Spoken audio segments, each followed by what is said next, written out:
Okay, so this is basically going to be all of the settings I put into my Hearthstone Deck Tracker, so you guys can copy them and use Deck Tracker effectively in your games.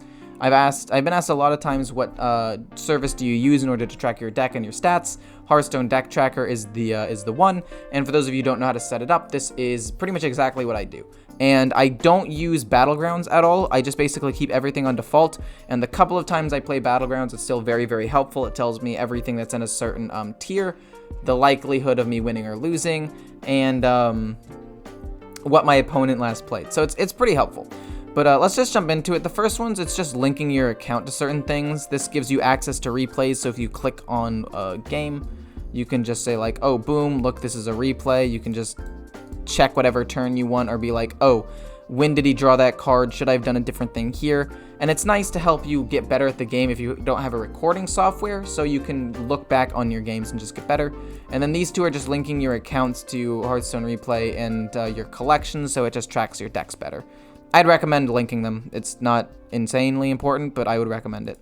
So let's just jump into the general, because I feel like this is where the real juice happens.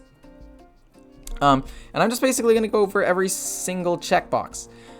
Hide completely, gets rid of it. You don't want that. In fact, it sometimes does stuff like that where it doesn't even like say you're in Hearthstone anymore. So it's definitely not good. Hide in spectator. Hide in menu basically means that like if you're not in the game, it'll be hidden. And I recommend doing that just because it can be a little bit annoying to have it off to the side. It doesn't really matter what you're doing. It's just having it off to the side. It can be annoying, especially if you're like in the collection or just in the main menu. And you're just like, why is this deck here? It's kind of getting in the way of me seeing like my collection of cards. So I would recommend just checking this one.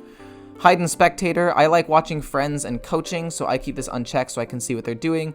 Hide if Hearthstone is in the background. You can check this, and basically what this means is if you're like this, you'll still see these. But if you check this and have it hide in the background, it won't be like that anymore. You'll be able to do stuff with having Hearthstone in the background and not have this stuff get in the way of that, which is pretty helpful. I'd recommend checking this if you want. I don't, because if I do it in the background, when I see a card flash, I'll know that it's my turn, or if I see a card flash on their thing, I'll know what they played, even if I'm off doing something else in the background. So I would recommend doing it if you find it annoying, but also if you do things in the background a lot and you don't mind, it can keep you up to date with what's going on. Hide decks, you don't want to do that. Obviously, that gets rid of the whole point of this. Hide timers. Timers is this thing right here. I would recommend keeping timers on, because if you have the timers on, you know how much time there is before your turn ends, which is really useful. For me, one of the stressful things is like, how much time do I have left in my turn? And when I don't know, it just is added stress. But if I just look there and be like, I have 30 more seconds to figure out what I want to do, it just calms me down a ton, because I know exactly how much time is left. These use card animations and card tooltips. They're not really important. They don't do too much. The automatic gray out secrets, though, is kind of important, because that means when they cast a secret, obviously, as you can see here, these cards get grayed out when I draw them. It'll basically do the same thing for an opponent's secret. Like, I will play, he's a mage, I'll play this. And like, oh, it's not counterspell? Okay, counterspell will be grayed out, and I'll know that it's not counterspell for the future. Going back to the settings, remove grayed out secrets. I wouldn't remove them, because I would just like to think like, okay, it's not that Deck Tracker is bugging out and forgot this card exists. It's just nice to see it there and grayed out. It's just a visual thing for me to like confirm it, that I canceled that secret out already. Like, I've already tested for it, and seeing it grayed out is just nice for me personally. Show card flavor text. When you look over it, you can look at that. It's nice in order to just check out what you're doing. And it can tell you the type and whatnot, like this is an elemental with a certain ability, and if you're less familiar with the game and you need to remember what certain cards do, it can be really, really helpful. Don't reset decks after game is helpful as well, because that way you don't have to like reselect it every time you go into a game. And then the last couple of things are opacity. Opacity basically makes it more see-through. I would recommend keeping it almost entirely full, maybe like here, but I keep it entirely full because it's an important deck tracker that you want to keep track of.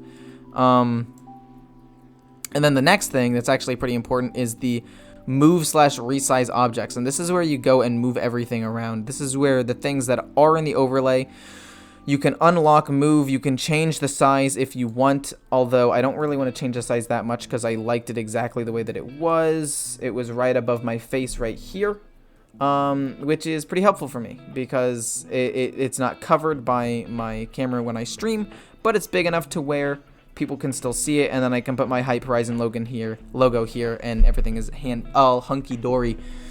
And then the opponent's one, it can be like as long as wide as you want. It really is this giant empty space where you can set it into, and it's pretty nice.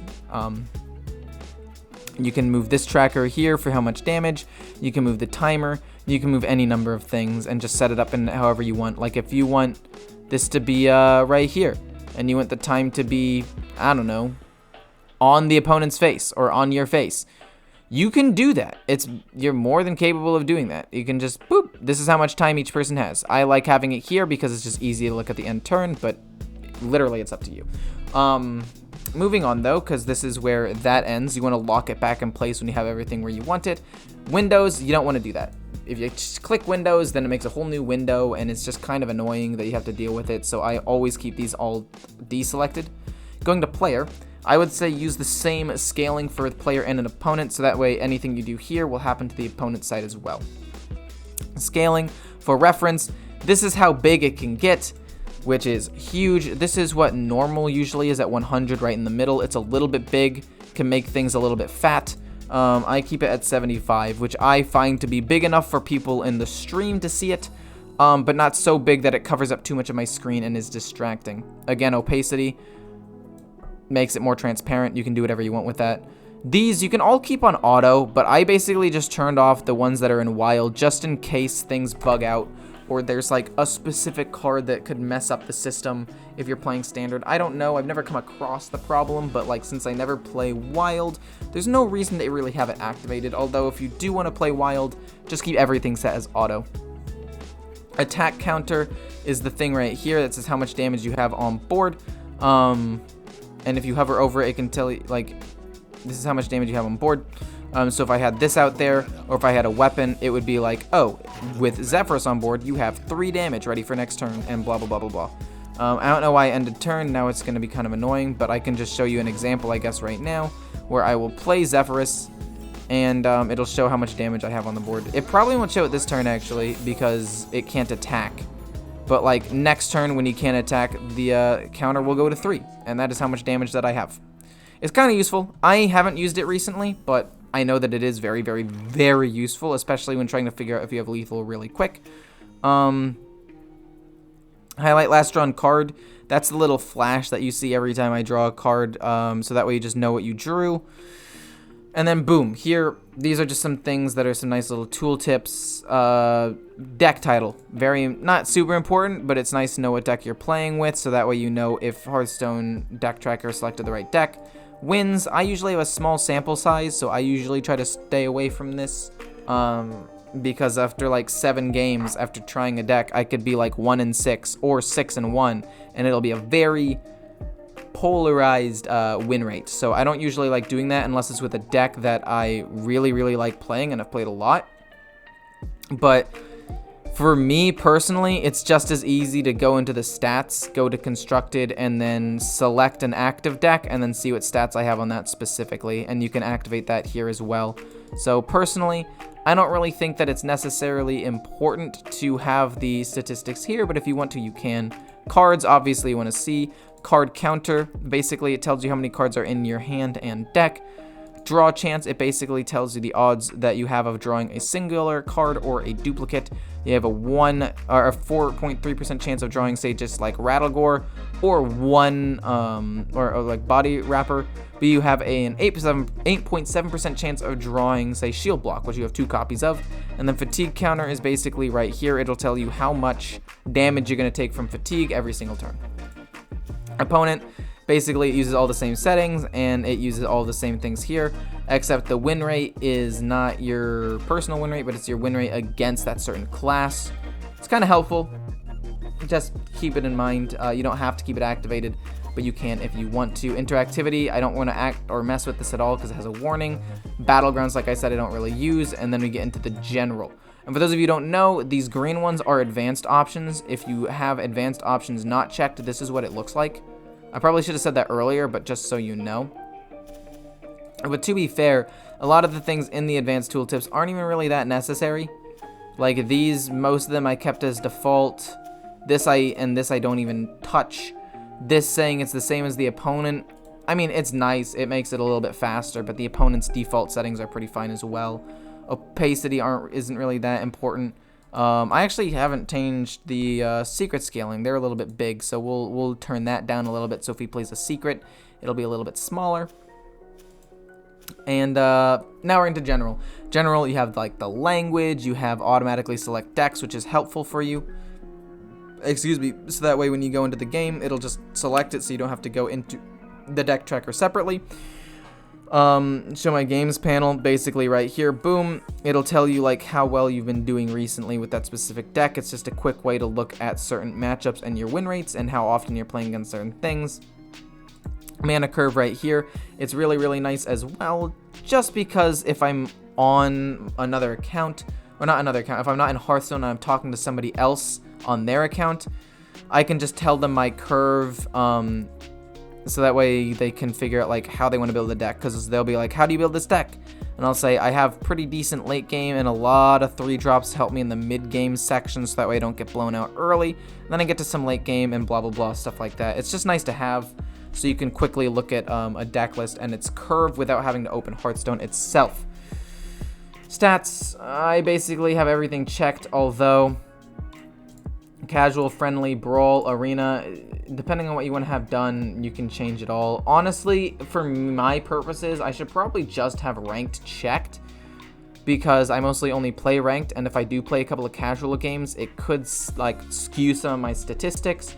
But for those of you who don't really care too much, you can keep them all checked. As long as you play mostly ranked, it won't affect it too much. Record local replays, like I said, that was when you click on this and it gives you a replay basically. Keep stats when deleting decks.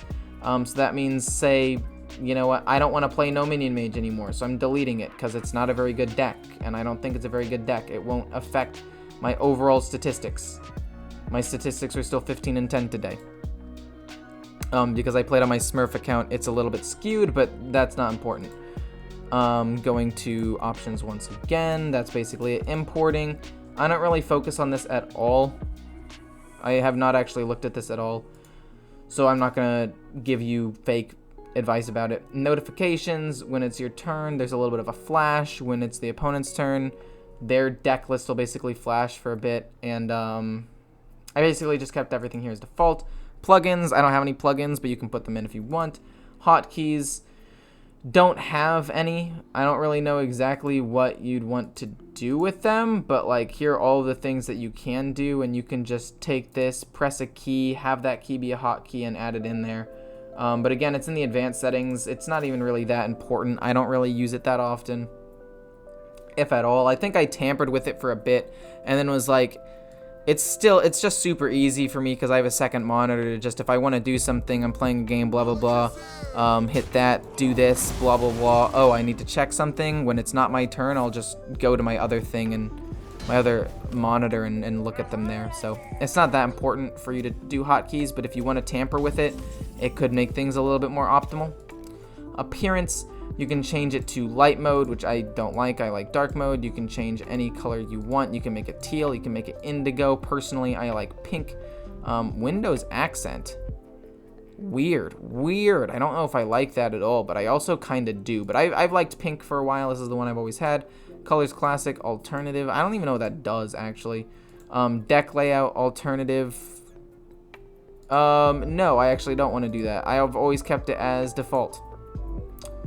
And I don't know what I just did, but I would not recommend changing this. I'm pretty sure that it just changes this, like the way the cards look, to something slightly different. Card theme, you can change that to different colors.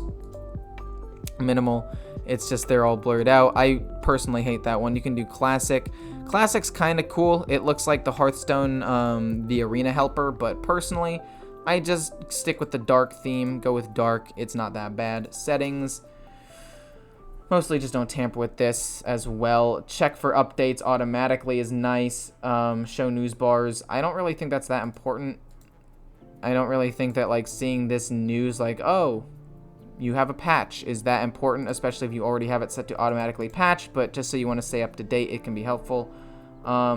Show the loading splash screen. That's sometimes when you see me launch a game, the logo will pop up right here. It's helpful to just know that it's launching and it's not crashing. And then the Twitch extensions and capture overlay, not really that important. I haven't looked at capture overlay, and the Twitch installation, I should probably set that up. I don't know if I wiped it because I restarted my window, or I re-downloaded Windows. Hasn't really been a problem in the past, but if there is ever a bug, I can just reconfigure it and set it up for Twitch if you are in fact a streamer or want to be a streamer. And that's basically every setting that there is. I showed you all of the checks that I have personally. Some things that I skip over because they're just not that important, other things that I actually focus on. And that is basically it. I hope you guys enjoyed. I enjoy making videos like this. If you want any other guides, I'd be more than happy to help you out with that. So feel free to hit me up with some questions if you want guides on anything else, whether it be just, just things like this, like the software behind some stuff, or tips on specific decks, or just in general, like mechanics of Hearthstone or strategies for Hearthstone. Just ask me, I'll do my best to explain them. I like doing these conversation videos for you guys just in general anyway, and I hope you guys have a great day.